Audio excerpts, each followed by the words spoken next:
पहला प्रश्न क्या है, पहला प्रश्न यहाँ पर दिया गया है, एक वर्गाकार मैदान के चारों ओर बाड़ लगाने के लिए कितने मीटर फीते की आवश्यकता होगी यदि उस मैदान का विकर्णवत रास्ता 15√2 मीटर है। तो चलिए इस प्रश्न को हम सॉल्व करते हैं।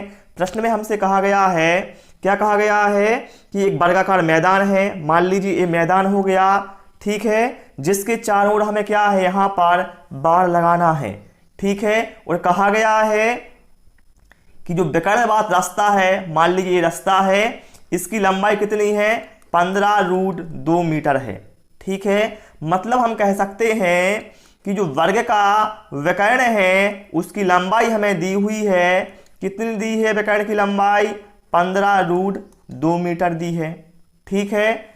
अब वर्ग के विकर्ण के लिए सूत्र क्या होता है, तो आप कहोगे a√2 होता है वर्ग के विकर्ण का सूत्र। तो हमने यहां पर लिख दिया बराबर, यहां का ज्यों का त्यों लिख देंगे 15√2।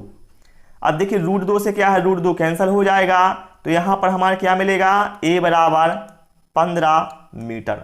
मतलब जो वर्गाकार मैदान है इसकी जो भुजा है वो हमारे पास आ चुकी है, 15 मीटर होगी, ठीक है। इतना सभी को क्लियर हो गया। हमें क्या है, इस मैदान के चारों ओर क्या है, बाड़ लगाना था। क्या था, चारों ओर लगाना था ना बाड़। ध्यान रखिएगा, जितना इसका परिमाप है उतनी लंबाई का हमें फीता चाहिए होगा। मतलब हम कह सकते हैं जो फीते की लंबाई है वह वर्ग के परिमाप के बराबर होगी, क्योंकि चारों ओर लगाना है जो कि परिमाप के बराबर हो जाएगा। तो वर्ग का परिमाप क्या होता है, 4a होता है ना। तो 4 लिखा, a का मान कितना निकाला हमने, 15, तो यहां पर हमने 15 लिख दिया। 4 × 15 कितना हो गया, 15 चौके 60 मीटर। परिमाप कितना आ गया है, 60 मीटर। मतलब हम कह सकते हैं जो फीते की लंबाई है वह भी 60 मीटर होगी। विकल्प डी यहां पर हमारा राइट आंसर हो जाएगा। क्लियर हो गया ना। चलिए भाई, इसके बाद हम अगला क्वेश्चन लेते हैं। और आप सभी से रिक्वेस्ट है, वीडियो पसंद आए आपको वीडियो को लाइक करना है और जो भी आपके फ्रेंड हैं उनके साथ इसको शेयर भी कर देना है। यहां पर कहा गया है, एक द्विअंकीय संख्या के दोनों अंकों को परस्पर बदलने के बाद प्राप्त संख्या मूल संख्या से 18 कम है। संख्या के दोनों अंकों का योग 16 है, मूल संख्या क्या होगी। ध्यान रखिएगा साथियों, जब भी आपको ऐसा क्वेश्चन आए तो आपको उन्हें ऑप्शन के आधार पर हल करना है। जैसे यहां पर आप देखें, यहां पर हमें दिया गया है कि दोनों अंकों का योग कितना है, 16। तो यहां पर आप देखें 9 और 7 16 हो जाएगा, बिल्कुल सही है, 7 और 9 16 हो जाएगा। लेकिन यहां पर क्या है, 8 और 7 15 होगा। मतलब विकल्प बी तो अपना हो ही नहीं सकता, ठीक है। अब हमारे पास क्या बचा, विकल्प ए और विकल्प सी, इसको हम चेक करते हैं। सबसे पहले हम विकल्प ए को चेक करते हैं, 97। दोनों अंकों का योग 16 है क्या, बिल्कुल भाई, 9 और 7 16 हो जाएगा। पहली कंडीशन ठीक बैठ रही है। दूसरी कंडीशन क्या थी, संख्या के दोनों अंकों को परस्पर बदलने के बाद प्राप्त संख्या मूल संख्या से 18 कम हो जाती है। यहां पर क्या था, 97। अंकों को बदलेंगे तो क्या है, 7 आगे हो जाएगा और 9 पीछे हो जाएगा, ठीक है। कितना डिफरेंस हो गया, तो हम क्या करेंगे, डिफरेंस को पता करने के लिए घटा देंगे। 7 का 17, 17 में से 9 गया, 8 बचा, 9 में से 7 गया और एक वहां का, तो 9 में से 8 जाएगा तो बचेगा 18, ठीक है। मतलब हम कह सकते हैं यदि हमने अंकों को बदला है तो संख्या क्या है, 18 कम हो गई है और दोनों अंकों का योग 16 भी हो रहा है। मतलब यहां पर हम कह सकते हैं ये जो कंडीशन है विकल्प ए में बिल्कुल ठीक बैठ रही है, यही अपना राइट आंसर हो जाएगा, ठीक है। ओके, चलिए इसके बाद हम अगला क्वेश्चन लेते हैं। और यहां पर मैं जो आपको क्वेश्चन करवाऊंगा वैसे ही क्वेश्चन एग्जाम में आने वाले हैं, इस बात से आप बिल्कुल भी निश्चित रहें। गणित का शिक्षक अज्ञात से ज्ञात की ओर शिक्षण सिद्धांत का पालन किस विधि में करता है। ध्यान रखिएगा, अज्ञात से ज्ञात की ओर यहां पर बात हो रही है। तो हम जानते हैं भाई, जो हमारी निगमन विधि होती है, निगमन विधि में क्या होता है, हम नियम से उदाहरण की ओर जाते हैं। नियम से कहां जाते हैं, उदाहरण की ओर जाते हैं। और सामान्य से हम विशिष्ट की ओर जाते हैं निगमन विधि में। और अज्ञात से ज्ञात की ओर भी हम निगमन विधि में जाते हैं। ठीक है, मतलब हम कह सकते हैं यहां पर जो राइट आंसर हमारा विकल्प डी के साथ जाएगा, निगमन विधि। ठीक है, आगमन विधि में नहीं होता है, ना खेल विधि में होता, ना प्रदर्शन विधि में होता है। ठीक, चलिए इसके बाद हम अगला क्वेश्चन लेते हैं। बहुत ही शानदार लाजवाब क्वेश्चन है सारे ही, इसलिए आपको बिल्कुल कंसंट्रेशन के साथ देखना है। चलिए यहां पर देखिए क्या कहा गया है। मोहन प्रतिदिन फल विक्रेता से 2 दर्जन केले, 1/2 किलोग्राम सेब तथा एक सही 1/2 किलोग्राम अन्य प्रकार के फल लाता है। यदि आधा दर्जन केलों का वजन 750 ग्राम हो तो वह एक दिन में कितने किलोग्राम फल लाता है। यहां पर आप एक चीज देखें, हम जानते हैं एक दर्जन में 12 होते हैं। कितने होते हैं? एक दर्जन में 12 होते हैं। यहां पर मोहन क्या करता है, कितने केले लाता है? 2 दर्जन केले लाता है, मतलब मोहन 24 केले लाता है। और यहां पर कहा गया है कि आधा दर्जन केलों का जो वजन है 750 ग्राम है। यहां पर कहा गया है ना कि आधा दर्जन केलों का वजन कितना है? 750 ग्राम है, मतलब 6 केलों का जो वजन है वो यहां पर दिया गया है 750 ग्राम। अब आप लोग ये बताएं, जब 6 किलो का वजन 750 ग्राम है तो 24 किलो का कितना होगा? तो यहां पर देखिए संख्या क्या है, पहले 6 थी, बाद में 24 हो गई, मतलब 4 गुना हो गई। तो वजन भी कितना हो जाएगा? वजन भी यहां पर भैया 4 गुना हो जाएगा। तो 750 का 4 गुना कितना हो जाएगा? आप जानते हैं 750 का 4 गुना हो जाएगा 3000 हो जाएगा। ठीक है, मतलब क्या है, 24 किलो का वजन होगा 3000 ग्राम। तो यहां पर जो ग्राम में है ग्राम 3000, इसको हम क्या करेंगे, किलोग्राम में चेंज कर देंगे। ठीक है, तो क्या करेंगे, 1000 से भाग लगा देंगे। ठीक है, तो कितना आ जाएगा? 3 किलोग्राम। मतलब जो किलो का वजन है वो हमारे पास आ गया है 3 किलोग्राम। ठीक है, अब यहां पर देखिए किलो का वेट कितना हो गया है, हम सबको जोड़ देते हैं, कितना वेट हो गया टोटल। किलो का वेट कितना है? 3 किलोग्राम। और यहां पर आप देख सकते हैं 1/2 किलोग्राम सेब, मतलब आधा किलोग्राम उसने क्या है, सेब खरीदे, मतलब 0.5 किलोग्राम सेब खरीदे थे। और एक सही 1/2 किलोग्राम अन्य प्रकार के फल। एक सही 1/2 का मतलब कितना है? 1.5 किलोग्राम है ना, मतलब 1.5 किलोग्राम उसने क्या है, अन्य फल खरीदे। तो टोटल वेट कितना हो गया, देखिए आधा और 1.5 कितना हो गया, 2 हो गया, 2 और 3 कितना हो गया, 5। मतलब टोटल उसने 5 किलोग्राम फल खरीदे हैं। यहां पर राइट आंसर हमारा विकल्प बी के साथ जाएगा। मैं यहां पर छोटी छोटी चीजें इसलिए बताता हूं ताकि आपका कॉन्सेप्ट क्लियर हो जाए, बिल्कुल भी आपको किसी प्रकार का डाउट ना रहे। चलिए इसके बाद हम अगला क्वेश्चन लेते हैं। निम्न समूहों में से कौन सा अवरोही क्रम में है? अवरोही क्रम का मतलब क्या होता है? अवरोही क्रम का मतलब होता है घटते क्रम में, मतलब पहले सबसे बड़ी संख्या आएगी, उसके बाद उससे छोटी, उसके बाद उससे छोटी। ठीक है, तो यहां पर पहले आप जो भिन्न दी हुई हैं वो लिख लीजिए। 1/2 दिया है, 5/6 दिया है और 7/8 दिया। ये 3 प्रकार की भिन्न हमें दी हुई हैं। तो यहां पर आप देखें 1/2 में कितना अंतर है, यहां पर 1 का अंतर है। 5 और 6 में कितना अंतर है, 1 का अंतर है। और 7 और 8 में भी 1 का अंतर। मैंने आपको बताया था कि जब आपको भिन्नों के अंश और हर में अंतर बराबर देखने को मिले तो वहां पर क्या होता है, जिसका अंश बड़ा होगा वह भिन्न सबसे बड़ी होगी और जिसका अंश सबसे छोटा होगा वह भिन्न सबसे छोटी होगी। चूंकि यहां पर हमें क्या है, इनको अवरोही क्रम में लगाना है, मतलब पहले सबसे बड़ी भिन्न आएगी। तो सबसे बड़ा अंश किसका है, 7 का है, तो सबसे बड़ी भिन्न कौन हो गई, 7/8 हो गई। इससे छोटा कौन है, 5 है, मतलब दूसरे नंबर पर 5/6 आएगा और तीसरे नंबर पर आएगा 1/2। ये भिन्नों का क्या है, अवरोही क्रम हो गया। ठीक है, जब अंतर बराबर होगा तो यही चीज काम आएगी। ठीक है, तो ऐसा दिया है हमें विकल्प है सी में, जो कि हमारा राइट आंसर हो जाएगा। ठीक है, कॉन्सेप्ट क्लियर होता जा रहा है बिल्कुल सभी का, बिल्कुल भाई। चलिए इसके बाद हम अगला क्वेश्चन लेते हैं, देखते हैं क्या कहा गया है। लुप्त पद ज्ञात करें। ये जो क्वेश्चन है आपके पैटर्न से लिया गया है, आपके सिलेबस में क्या है, पैटर्न है। आप लोग बार बार बोलते हो पैटर्न में सवाल कैसे आते हैं, तो भाई ये पैटर्न का ही सवाल है। यहां पर आपको क्या होता है, जो यहां पर एक पैटर्न दिया होता है उसको आपको पहचानना होता है और उसी के अनुसार आपको आगे वाला जो पैटर्न है वो तैयार करना होता है। तो यहां पर आप देखें, यहां पर 7 और 2 और यहां पर 70 है।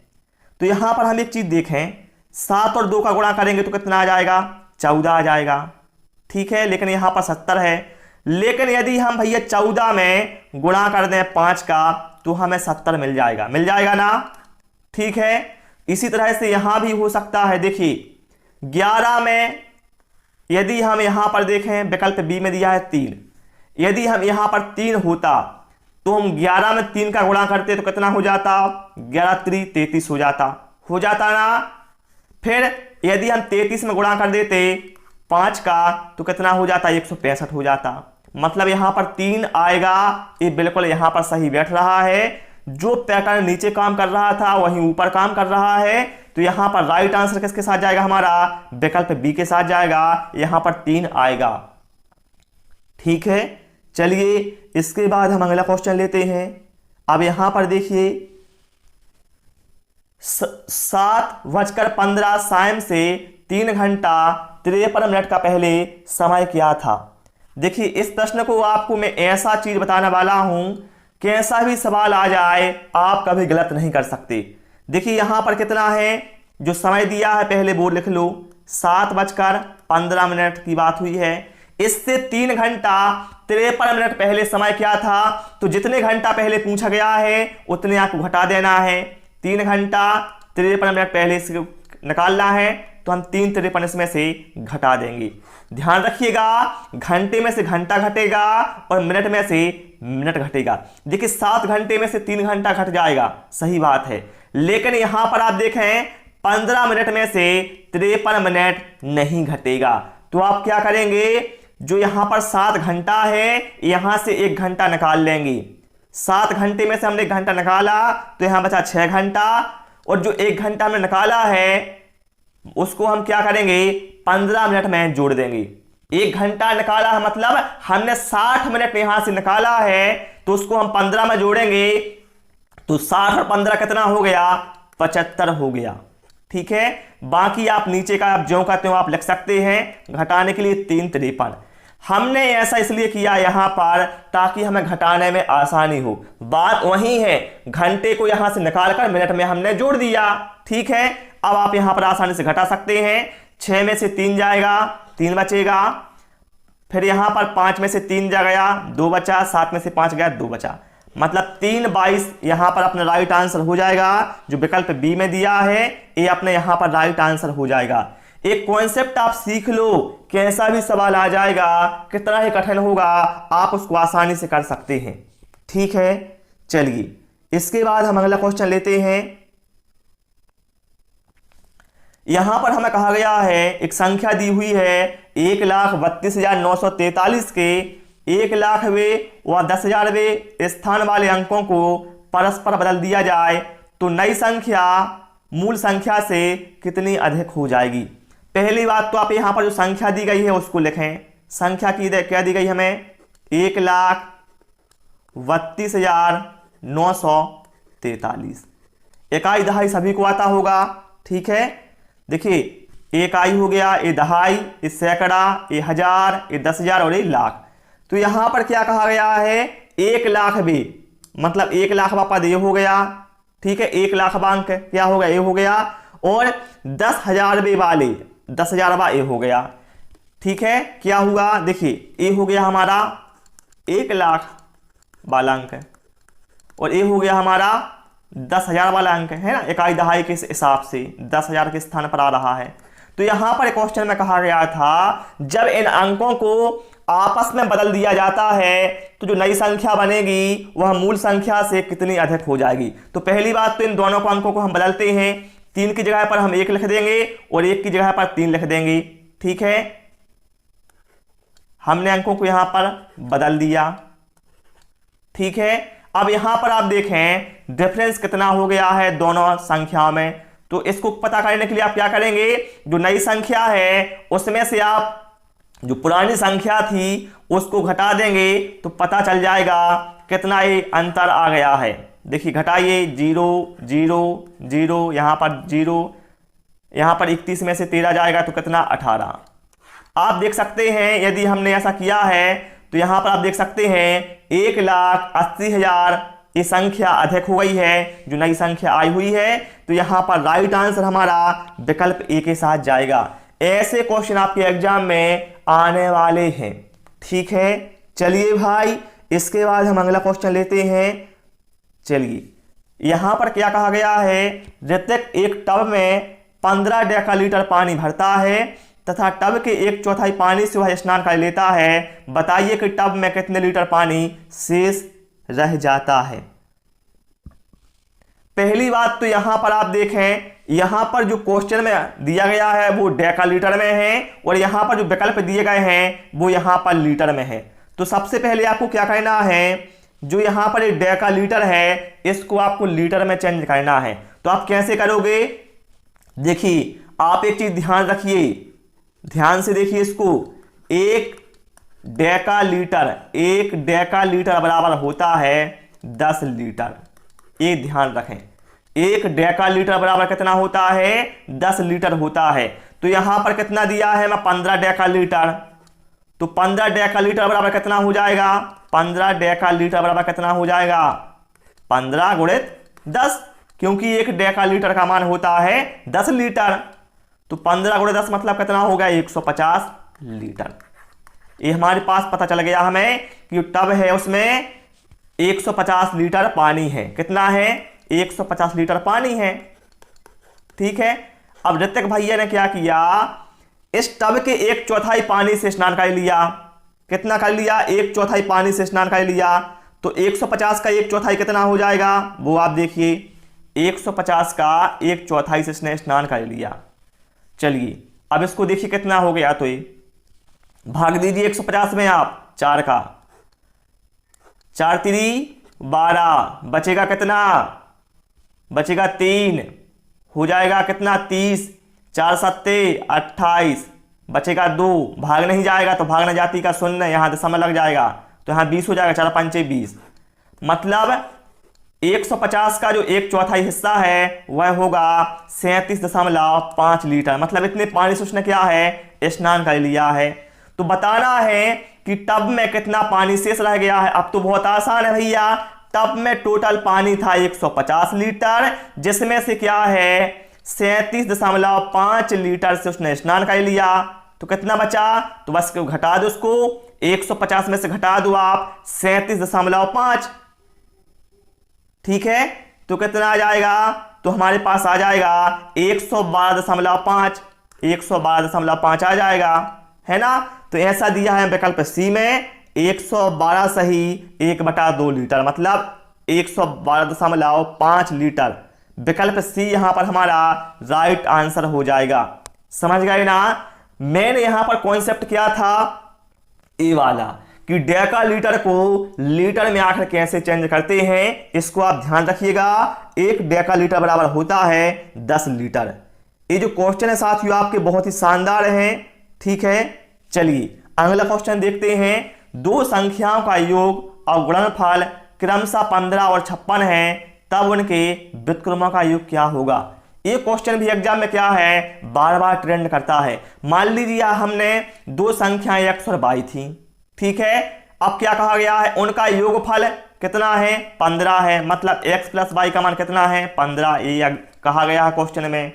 और उनका गुणनफल कितना है, 56 है। मतलब x इंटू वाई का मान कितना है, 56। इतना क्लियर हो गया। तब उन संख्याओं के व्युत्क्रमों का योगफल क्या हो गया। हमारी संख्या क्या थी, x और y थी। इनका व्युत्क्रम क्या होगा, x का व्युत्क्रम होगा 1/x, y का व्युत्क्रम होगा 1/y। इनका हमें क्या निकालना है, योगफल निकालना है, मतलब इनको जोड़ना है। तो जोड़िए, तो जोड़ने पर क्या मिलेगा, ऊपर मिल जाएगा x प्लस वाई और नीचे मिल जाएगा x y, ठीक है। यदि इनको जोड़ते हैं, बस इसमें आप वैल्यू रख दो। x प्लस वाई की जगह पर कितना रखना, हमें 15 लिखना है, तो ऊपर 15 लिख दिया। एक्स वाई का मान 56 है, तो एक्स वाई की जगह पर 56 लिख दिया। बस कितना आ गया, 15/56। विकल्प सी में दिया है ना ये हमें, यही अपना राइट आंसर हो जाएगा, ठीक है ना। कोई डाउट तो नहीं किसी को। चलिए भाई, इसके बाद हम अगला क्वेश्चन लेते हैं।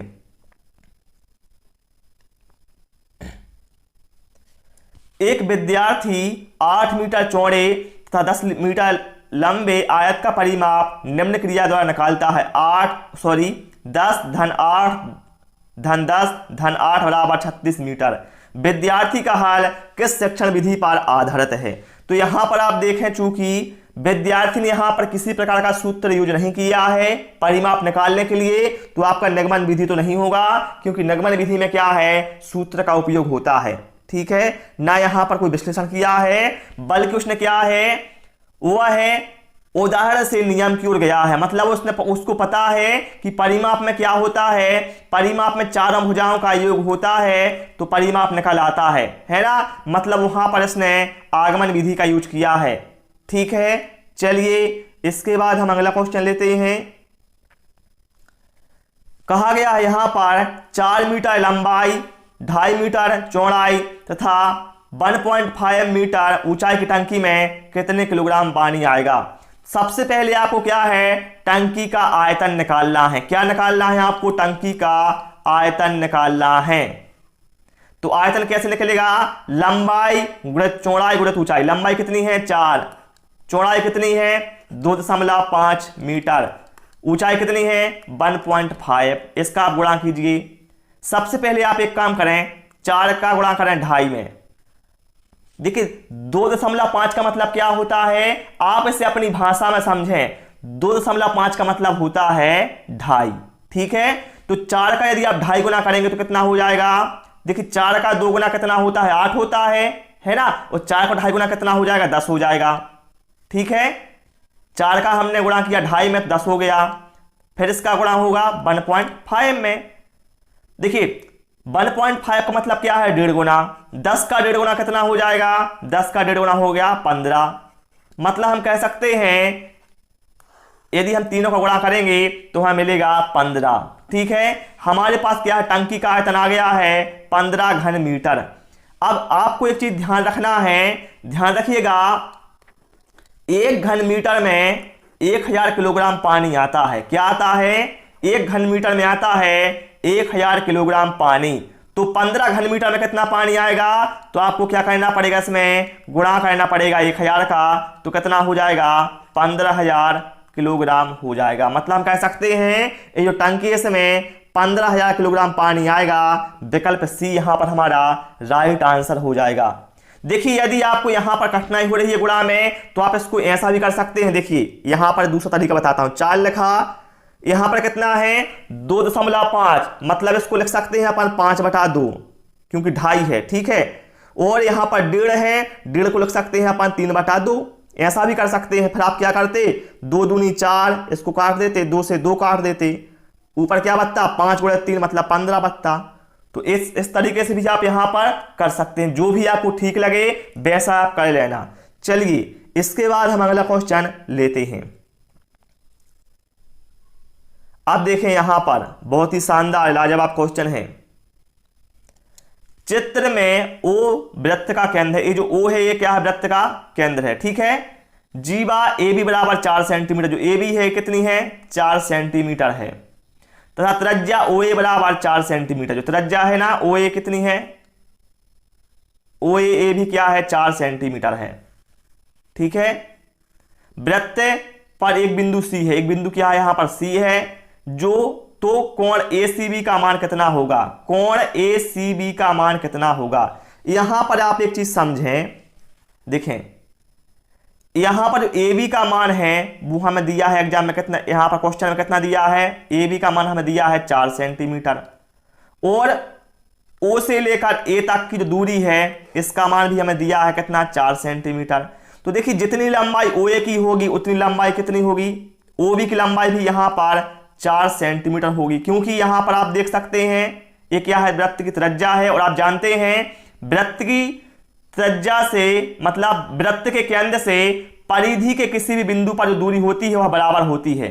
मतलब हम कह सकते हैं OA, AB और OB जो ये त्रिभुज बन रहा है, यहां पर आप ये जो त्रिभुज देख रहे हैं इसकी तीनों भुजाएं बराबर हो रही हैं। मतलब त्रिभुज कैसा होगा?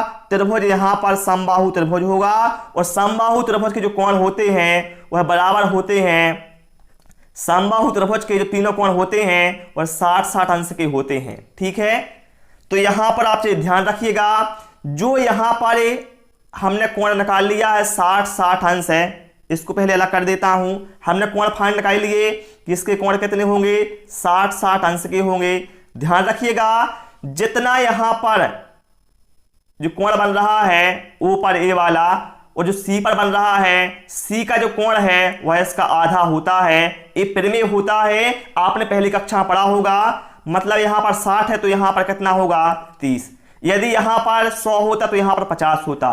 तो कॉन्सेप्ट यही था यहां पर, तो यहां पर राइट आंसर हमारा विकल्प सी के साथ जाएगा। ठीक है, चलिए इसके बाद हम अगला क्वेश्चन लेते हैं। देखिए इसको देखिए आप, ये आ गया अपना दंड आरेख से, है ना। नीचे दिया गया ग्राफ पढ़िए तथा प्रश्न का उत्तर दीजिए। देखिए पहले इस ग्राफ को हमें पढ़ना है।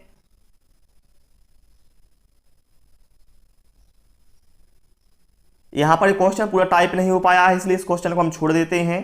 ठीक है, उसका कुछ रह गया है। ठीक है, चलिए अगला क्वेश्चन देखिए आप। तो क्या है यहां पर अगला क्वेश्चन, यदि कागज की 18 सीटों का भार 50 ग्राम है। क्या है, 18 सीटों का जो भार है, 18 सीटों का भार कितना है, 50 ग्राम है। तो उसी कागज की कितनी सीटों का भार 3/4 किलोग्राम होगा। तो यहां पर क्या है, हमें पहले तो 18 सीटों का भार दिया है 50 ग्राम, तो एक सीट का कितना होगा, एक सीट का भार निकालिए। पहली बात तो आप, एक सीट का भार कितना होगा, 50/18। इसको काट दीजिए 2 से, 2 × 18, 2 × 25 50, मतलब कितना आ गया, एक सीट का भार होगा 25/9 ग्राम। हमने एक सीट का भार निकाल लिया। अब यहां पर क्या कहा गया था कि 3/4 किलोग्राम भार में कितनी सीटें होंगी। तो पहली बात तो जो 3/4 किलोग्राम है इसको हम क्या करेंगे, ग्राम में चेंज करेंगे। 3/4, पहले इसको सामान्य भिन्न में चेंज करिए आप। 4 × 3 कितना हो गया, 12, 12 और 3 15, 15/4 लिख सकते इसको, है ना। 3 चौके 12 हो गया और 12 में 3 जोड़े तो 15 हो गया। 15/4 इसको हमने सामान्य भिन्न में चेंज कर लिया। अब इसको क्या है, 1 किलोग्राम में था, इसको करना है ग्राम में। तो हमें पता है हम किलोग्राम से ग्राम में बदलने के लिए 1000 का इसमें क्या है, गुणा कर देंगे। ठीक है, तो कितना हो जाएगा, देखिए इसको काट दो सीधा, 4 दूना 8 बचा 2, तो यहां पर 20 हो जाएगा, 4 पंचे 20 और 0 का 0, 250 बार कट गया। ठीक है, हमारे पास कितना बचा, 15 × 250, गुणा कर दिए 15 का, इसमें 15 0 0, 15 पौने 75 का 5 आया 7, 15 एकम 15 और 7, सॉरी देखिए 15 0 0, 15 पौने 75, 75 का 5 आया 7, 15 दूनी 30 और 7 37, 3750 ग्राम आ गया है। ठीक है, उसको हमने क्या है, ग्राम में चेंज कर लिया। मतलब आपको बताना है 3750 ग्राम में कितनी सीटें आएंगी। तो भैया हमें पता है एक सीट का वेट कितना था, 25/9 ग्राम था। तो यदि इसमें हम एक सीट के भार से भाग लगा दें तो पता चल जाएगा कितनी सीटें आएंगी। मतलब इसमें क्या है, 25/9 का भाग देना है, तो इसमें भाग दीजिए आप। ठीक है, क्या इतना था, 3750। अब यहां पर देखिए 25/9 है, तो जो 9 है वो क्या है, ऊपर पहुंच जाएगा। बस आप काट दो, आप इसको काट सकते हो आसानी से। देखिए 25 से कम 25 है ना, बचा कितना 12, तो हो जाएगा 125, 25 पंचे 125 और 0 का 0, तो कितना आ गया हमारे पास 150 × 9। आप गुणा करिए 150 में 9 का, कितना हो जाएगा, देखिए 9 0 0, 9 पौने 45 का 5 आया 4, 9 एकम 9 और 4 13, कितनी सीटें आ गई, 1350 सीटें होंगी भाई। 1350 किसमें दिया है, 1350 विकल्प ए में दिया है 1350। ठीक है, अपना राइट आंसर ये हो जाएगा, समझ गए ना। चलिए अगला क्वेश्चन लेते हैं इसके बाद। अब देखिए ऐसे क्वेश्चन भी एग्जाम में आ रहे हैं। दिए गए चित्र के 5/4 का 32/15 गुना क्या होगा। अब आप लोग सोच रहे होंगे यहां पर क्या दिया हुआ है। यहां पर आप देखें ये जो चित्र है इसकी क्या है कुल, इसके कुल कितने भाग हैं, इसके कुल 4 भाग हैं, जिसमें ऐसे आप देख सकते हैं 3/4 भाग दर्शाया हुआ है। मतलब क्या है, दिए गए चित्र के मतलब दिए गए चित्र से मतलब यहां पर है 3/4 भाग। यहां पर 3/4 भाग तो है ना। देखिए कुल भाग कितने हैं इसके 4, और 4 भाग में से आप देख सकते हैं जितने पर लाइन खींची हैं वो भाग कितने हैं 3। मतलब हम कह सकते हैं 3/4 भाग की यहां पर बात कर रहा है। दिए गए चित्र के मतलब 3/4 के 5/4, तो 5/4 लिख दिया। 5/4 का 32/15 गुना क्या होगा। बस इसको आप सॉल्व कर लीजिए, आपका आंसर आ जाएगा। तो हम इसे क्या करेंगे, देखिए 4 अट्ठे 32 हो गया, 4 दूनी क्या हो गया 8 हो गया, ठीक है। 3 एकम 3, 3 5 15 हो गया। 5 से 5 को काट दिया, क्या बचा हमारे पास, देखिए सब कुछ क्रॉस हो गया, केवल 2 बचा है। तो राइट आंसर किसके साथ जाएगा, विकल्प ए के साथ जाएगा। इसलिए आपसे बोलता था भिन्न के कॉन्सेप्ट को समझो, है ना। यहां पर एक जो है 3/4 भाग यहां पर दर्शा रहा है, ठीक है। चलिए इसके बाद हम अगला क्वेश्चन लेते हैं।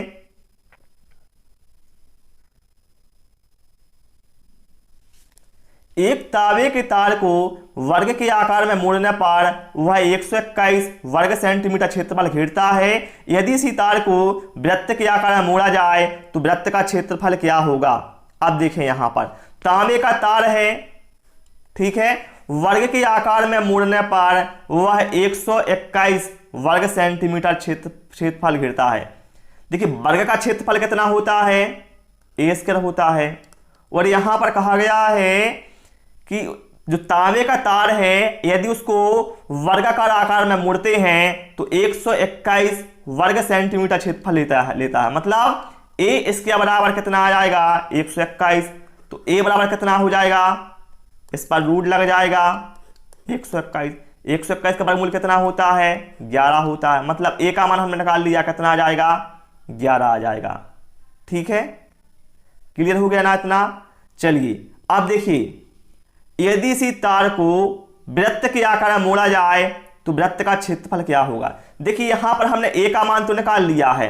अब यदि हमें तार की लंबाई पता करनी है कि भैया तार की लंबाई कितनी है, तो ध्यान रखिएगा जो तार की लंबाई है वह है वर्ग के परिमाप के बराबर होगी, है ना, होगी ना।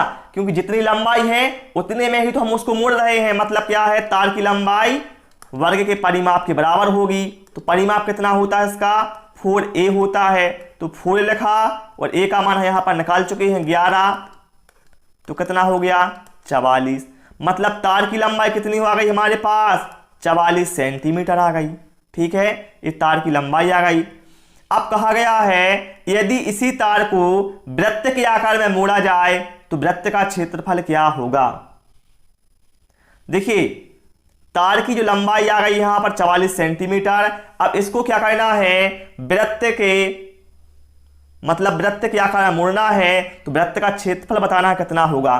तो ध्यान रखिएगा जो वृत्त की परिधि होगी, जो वृत्त की परिधि 2πr होगी वह इस तार की लंबाई के बराबर होगी ना।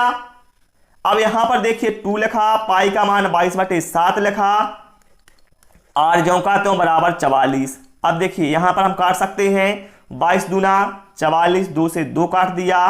तो यहां पर क्या मिल गया हमें, यहां से हमें इस साइड बचेगा केवल, यहां पर बचेगा r/7 बराबर 1। तो r बराबर कितना आ गया हमारे पास 7 सेंटीमीटर आ गया। मतलब हमारे पास क्या है, वृत्त की जो त्रिज्या है वो आ चुकी है 7 सेंटीमीटर होगी, ठीक है। अब यहां पर कहा गया है कि जो आप इस तार को 7 सेंटीमीटर त्रिज्या में मोड़ेंगे तो इस वृत्त का क्षेत्रफल आकर क्या होगा। तो वृत्त का क्षेत्रफल क्या होता है हम जानते हैं, पाई आर स्क्वायर होता है। पाई का मान कितना हो जाएगा 22/7 हो जाएगा। आर स्क्वायर का मान कितना हो जाएगा, आर का मान 7 है तो आर स्क्वायर का मान कितना हो जाएगा 49, ठीक है। अब देखिए 7 एकम 7, 7 सतैया 49, काट दिया हमने 49 को 7 से। क्या बचा हमारे पास 22 × 7 बचा। तो आप जानते हैं 22 सत्ते कितना होता है 154 सेंटीमीटर। 154 मतलब हम कह सकते हैं जो वृत्त का क्षेत्रफल है वह 154 वर्ग सेंटीमीटर होगा। विकल्प सी यहां पर हमारा राइट आंसर होगा। देखिए ऐसे प्रश्न क्या है एग्जाम में आपके 2 से 3 जरूर मिलेंगे आपके मैथ में, क्योंकि एग्जाम में सब तरह के प्रश्न आते हैं, इजी भी आते हैं, मीडियम भी आते हैं और हार्ड लेवल के भी आते हैं। लेकिन कॉन्सेप्ट ध्यान रखिएगा, बहुत आसान सवाल था, ऐसा कोई कठिन सवाल ये नहीं था। ठीक है, चलिए इसके बाद अगला क्वेश्चन देखते हैं। 3 और 1/3 समकोणों में डिग्रियों की संख्या क्या होगी। सबसे पहले यहां पर क्या है 3 और 1/3, क्या है 3 और 1/3 समकोणों में डिग्रियों की संख्या। तो देखिए समकोण की बात हुई है तो 3 में कितना समकोण हो जाएगा, तो इसमें क्या है 3 में गुणा करेंगे 90 का, प्लस 1/3 में कितना हो जाएगा तो इसमें भी गुणा कर देंगे 90 का, है ना। तो आपको पता चल जाएगा कितनी डिग्री, यहां पर कितना हो जाएगा 9 3 27, 270 डिग्री होगा यहां पर 3 में। तो यहां पर कितना हो गया 3 3 9, 0 का 0, यहां पर 30 डिग्री, मतलब क्या है 300 डिग्री यहां पर अपना राइट आंसर हो जाएगा विकल्प बी। ठीक है, ऐसे क्वेश्चन भी एग्जाम में आते हैं। ठीक, चलिए तो एक काम करते हैं, इस क्लास को हम यहीं पर समाप्त करते हैं। ठीक है, अगली क्लास में हम इसके आगे के क्वेश्चन भी डिस्कस करेंगे, अभी बहुत सारे क्वेश्चन रह गए हैं। ओके, तो प्यारे साथियों क्लास पसंद आई उससे भी रिक्वेस्ट है वीडियो को लाइक करें, शेयर करें। Thanks for watching this video.